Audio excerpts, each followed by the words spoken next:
Hi everybody and welcome back to my kitchen. My name is Greta and I'm the dietitian at John Stoddard Cancer Center. So I have another great recipe for you, and this is something interesting, maybe something you've never tried before. It is called for a vegetarian borscht. So borscht is an Eastern European vegetable stew. Sometimes it has meat, sometimes it doesn't. I think it depends a lot on the region where it comes from. But the highlight of this recipe is beets. So I know a lot of people say they don't like beets. Beets taste like dirt. But this is a way of making you love beets. We're going to combine it with lots of other veggies and our veggie stock, and we're going to add so much flavor to it, you're not going to know that you're eating a beet, other than the beautiful red color this stew is going to be. So we're going to get started chopping all our veggies. So like I said, this is a veggie stew, so lots and lots of veggies in here. So we're going to start, I've got a nice big onion here. We're going to start by chopping up all of our different veggies. I've got a couple different bowls here because you're going to add different veggies at different times. So I like to have the ones that go together chopped together. Bowl right here, compost bowl. So we're just going to dice up our onion. And this is my cutting trick for a nice big onion. Just kind of hold it together.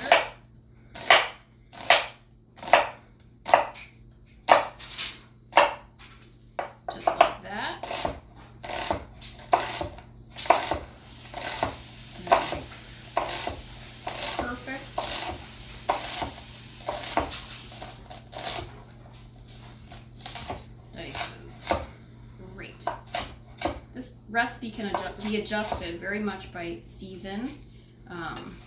Right now we're in early spring. We still have some cooler temperatures, so it's nice to kind of cozy up. Watch your favorite sports team. Baseball started. About to get into some hockey playoffs. I'm representing my favorite team right now. All right, and then we do the other half.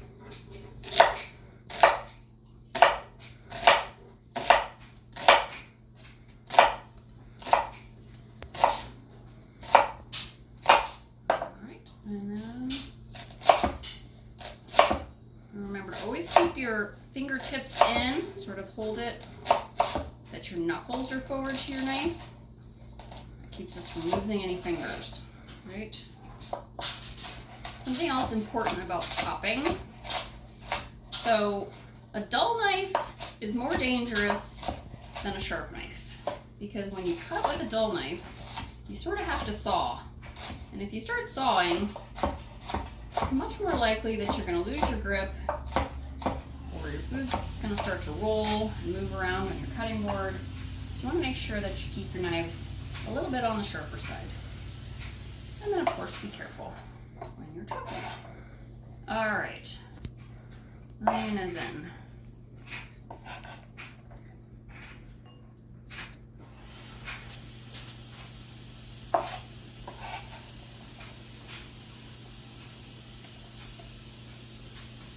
Laying onion everywhere. All right, perfect. Next, we're going to move on to leek. So leek offers a nice oniony flavor too. It's a little bit milder.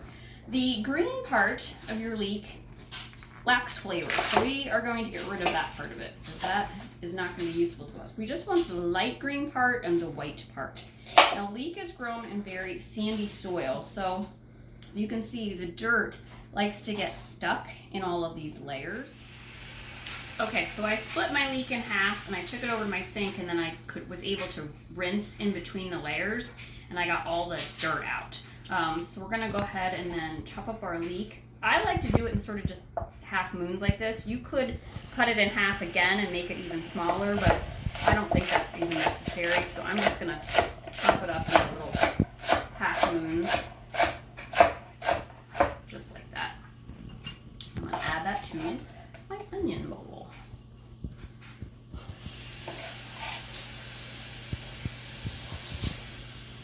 All right, next is going to be some celery. So close for about a cup of celery. I'm going to do about, let's do 3 ribs of celery. How about that? So we're going to just trim the end. like that. Trim the top. I don't discard the leaves. I chop them up and cook them right in there because they've got lots of flavor too. So don't feel like you have to throw away your leaves of your celery. Go ahead and use them. So I'm just going to cut it down the long way. Just like that. And then fold them together.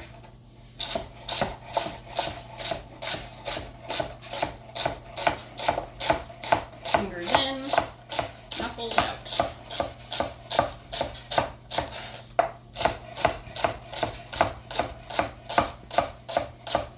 I try my best to waste as little as possible. Use it all.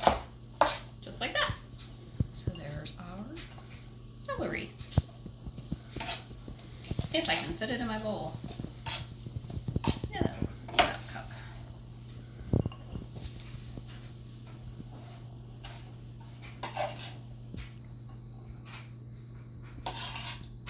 Perfect.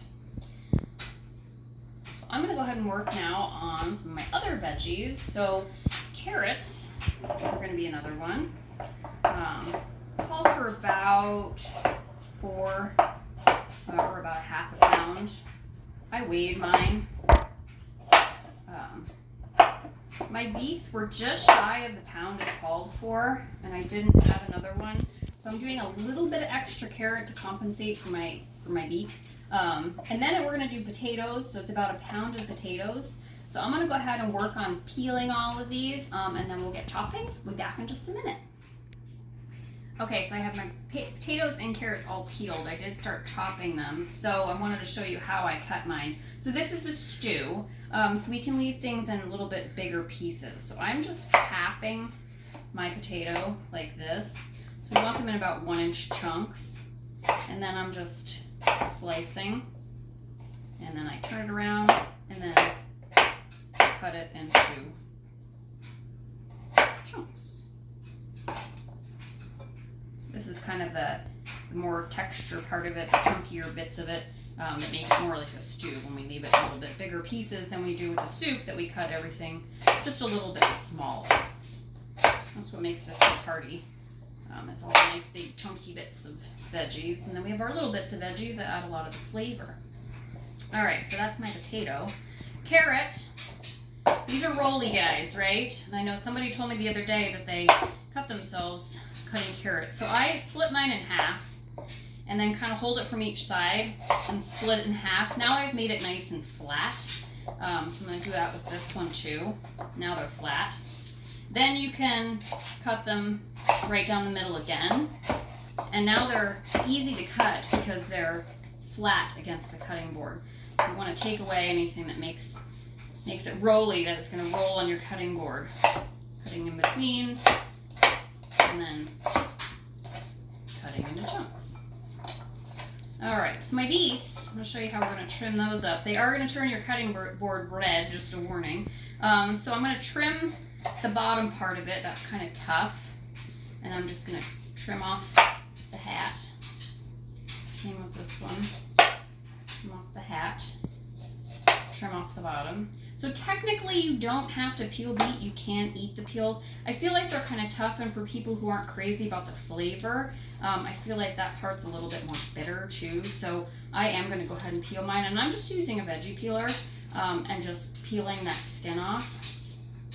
It's actually really quite easy to peel. It's kind of like peeling a potato. It's a little bit softer. Just like that. Wait until beets are growing again in my garden.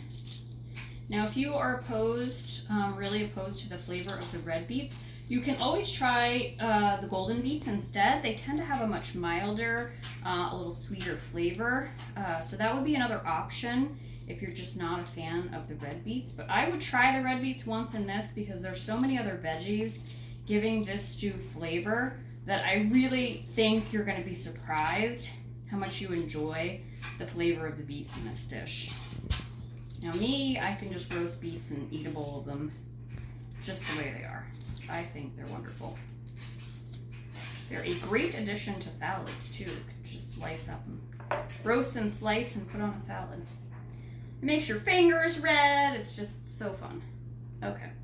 And, you know, beets, talk about superfoods. I think lots of foods are super, but beets are one of those great superfoods. One of those great cancer-fighting foods, so we love to be able to include that in our diet. So I'm just kind of slicing them through. Again, I want to make them flat on my cutting board. And I'm just going to kind of cube these up too into nice sized chunks, just like that.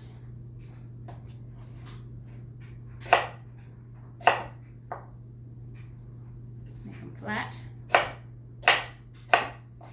chunks. Everybody in your house is just going to be amazed when you make this stew, and it's this beautiful bright red color. They're going to have no idea how you made a bright, beautiful red stew.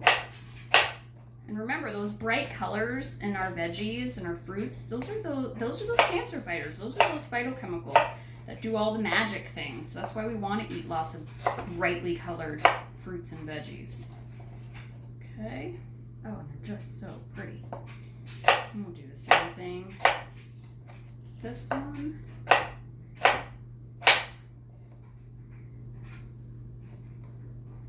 And our last one. Ooh. All right. So our last chopped veggie ingredient is going to be some garlic. So we're going to do about 4 cloves of garlic. That always takes me a minute to chop, so I'm going to work on chopping up my garlic, and then we're going to come right back and start building our stew. Alright, so I've got over here my chopped garlic, and it looks a little pink because I chopped it after I did my beets, so it picked up all that nice pink hue off my cutting board. So later on in the recipe, it's going to call for some chopped kale. You really could use any kind of green you want to. You know me, I'm sort of partial to chard, and that's what I had, so that's what I'm going to use. But I also don't like to waste the stems, and we're going to add the greens later. So we're going to chop our stems now because I'm going to do that, add that to my celery and onions. So remember, you can separate your greens by just holding your stem and sort of pulling, and your greens are going to pull right off. And then we're going to save our stems because we're going to chop those up. So I'm just removing the greens. I'm going to set them aside. Pull. I grow chard in my garden, so later in the fall when I make this recipe again, that's what I'm going to have. So I'll always use the chard, probably instead of the kale. I just like the flavor of the chard personally, but like I said, you can use any green that you have. All right, there's all my greens for later. So I'm just going to line up my stems just like that. Trim the ends off. And this sort of adds to that brilliant red pink color. All mine are like a beautiful, almost magenta color today, so it's really blending to the color of the beets. Alright, so those are my stems. They're going to go in with my celery and onion and leeks. Those are all ready to go. So I'm going to go get my pot warmed up, and we're going to come back and we're going to start putting this together. Okay, so I've got my pot, a nice big pot or Dutch oven you can use for this. I've got 2 tablespoons of extra virgin olive oil in there, heating on medium-high heat. Remember, you can use the spoon test. You put your spoon in and there's little bubbles around it. It's ready. You can also see kind of the olive oil, it sort of gets shimmery. That's when you know it's ready. So I'm going to go ahead and add your leeks, your onion, your celery. I'm also going to add my chard stems, because they're going to cook about the same time as these other veggies are. I'm just going to go ahead and throw those in. Alright, give that a nice stir. So we're going to let these cook down until they're softened and just starting to kind of brown on the edges, which is just going to take about 5 to 7 minutes. So when those are ready, we'll be back and we'll add another layer. Alright, so my onions and leeks and chard stems and celery are all ready. I don't know if you can hear sort of the crackle, but that really means a lot of the liquid has cooked off, and this is the point that, you know, kind of gives you another sign that they're ready. They're nice and softened, but we're getting that nice kind of crackly sound. So now we're going to go ahead and add a lot more flavor to this. So we're going to add our garlic. Get it all out of the bowl.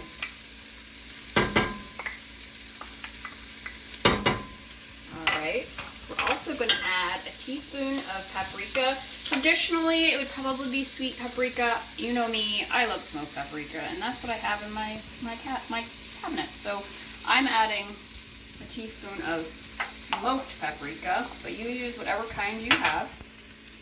We're going to do about a tablespoon of tomato paste. I have the tube kind. I am not measuring it. I am eyeballing it, but you certainly can measure it if you feel more comfortable with that.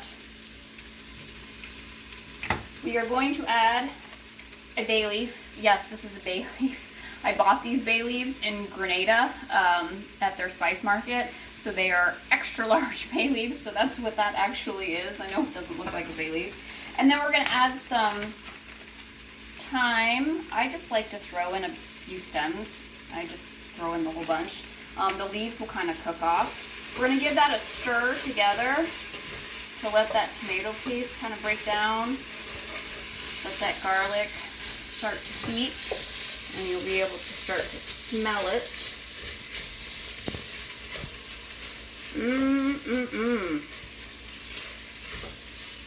That smells good.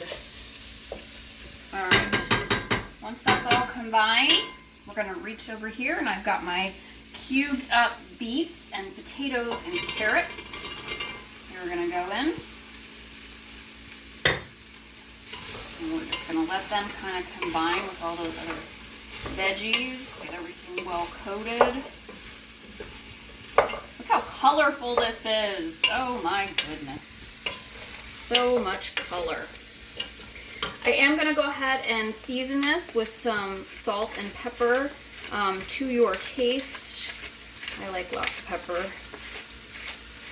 And you can use your salt alternative if that's something that you use, or if you're really watching salt, you can skip the salting. I don't add a lot of salt to my homemade stock, so I always make sure that I add salt to my veggies. Alright, smells good already. So I'm reaching over, I've got 6 cups of veggie stock right here. This is my homemade veggie stock. You can use chicken stock if you prefer, or if that's what you have. That is acceptable, of course. It will not be vegetarian, but you certainly can use that instead. And we're going to give that a stir. So you can see it's thicker than a soup. This is really more like a stew. So we're going to let this come up to a boil and then turn it down to low. We're going to put a lid on it, but a jar, and we're going to let it simmer for about 20 minutes until the veggies, your potatoes and carrots and beets, are nice and tender. And we're going to come back and add a little bit more, so I'll see you in a few. Okay, so I'm going to come back and address my greens now. They're going to go in later. They don't take very long to cook, so they're just going to go in at the very end. But I kind of want to trim them up a little bit into more bite-sized pieces. So I'm just I kind of roll them up together and just sort of run my knife through them. So they're just a little bit smaller. You can tear them too. You don't have to cut, just like that. And now my greens will be ready in a little bit when we come back. So I'm just putting them in a bowl, and like I said, it's about 3 cups. I used a whole bunch of chard that I had on hand, and that looks like about 3 cups to me. We're also going to work on a topping to put on top of our stew. This is sort of optional, is more traditional. It usually would be a sour cream and horseradish based topping. We're going to modify it just a little bit to kind of cut some of the fat out of it. So I have right here, I did a combination of low-fat plain Greek yogurt, and I did some low-fat sour cream. So it's a way of keeping it sort of traditional, but also kind of, again, cutting some of that extra fat out of it. You could go all Greek yogurt if you feel like you would like to go that route. That would be fine. Or you could just do all fat-free or low-fat sour cream. I kind of like the tang that the yogurt gives, so I went ahead and did sort of a 50-50. It's sort of a way to sort of take a toe into using more Greek yogurt as a form of topping instead of using sour cream. So I got that ready to go. So like I mentioned, the other ingredient is horseradish, and that's very traditional. It is a very strong flavor. It is very unique. It's not for everybody. You may want to omit this, but ooh, lots of flavor in there. So we're gonna go ahead and add some horseradish. I need a spoon. And 2 tablespoons. So I'm gonna use this little guy to help. I'm not a big measurer, so it's about 2 tablespoons. You can also not add the full 2 tablespoons. You could just kind of cut that back a little bit. That might be a way of adding some of the flavor with not going full horseradish. We're also going to add some lemon juice. That's just going to help brighten up some of that flavor. It's going to be about a tablespoon. I don't want to get the seed in there. There we go. Again, I'm not measuring. I'm just kind of eyeballing it in there. It's probably about the juice of half of a lemon. Just like that. Give that a little stir. Perfect. Then I want to add some kind of herb to this. So you can do flat leaf parsley, you could do chives. I'm opting to do dill, which would be, again, a little bit more traditional. And I really think it adds a really nice flavor. So a bunch of dill is huge. See if I can grab some here. There it is. All right. So I'm just gonna take the nice leafy parts off and discard the sort of tougher stems. This was a beautiful bunch of dill. I have tried growing dill and have not ever been successful. Now I have read growing dill from seeds is more successful. I've always done it from transplants. So this year I started some dill seeds. So I'll let you know in a few months how that works out. I'm hoping well, because I love using dill, but it doesn't last long in the refrigerator when you buy it from the grocery store, so I feel like I waste it if I buy a big bunch of it, and grocery store herbs are so expensive, so I'm really very hopeful that the dill works out for me.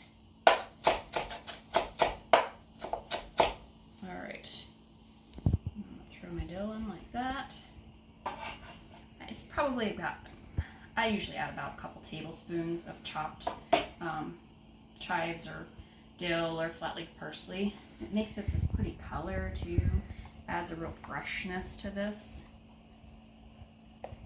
At this point too, you can add a little bit of salt and pepper to taste. I would taste it first before I do that. And there we go. So we'll set this aside. That's going to be our topping to put in our stew when we're done. And we'll come back when our stew is ready to add our greens. See you in a few. Okay, so my stew has been simmering for about 20 minutes. So you want to check your veggies and make sure that they're tender. So if you just pull out a spoonful, and I just have a fork sitting here, and look how easily it pierces, we know we're ready to go.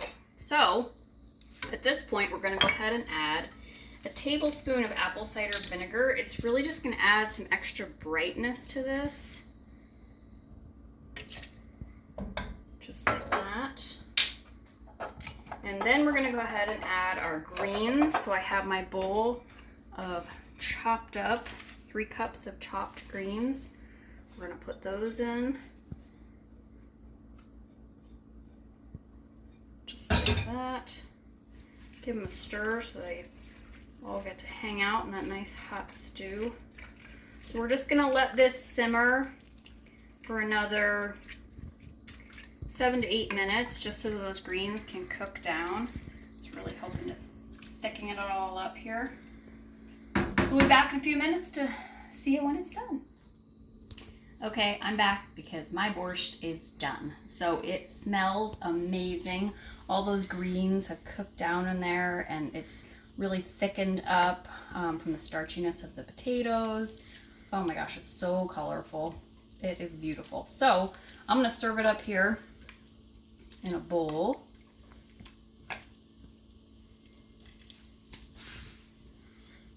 Just like this. I want to get a little bit of the liquid and all those yummy veggies. Oh my gosh, that looks so good. And then I'm just gonna top it, if you choose to do this, with a little spoonful of our topping. You could add extra chopped dill or parsley or chives, and I'm ready to eat. So thank you for watching and enjoy.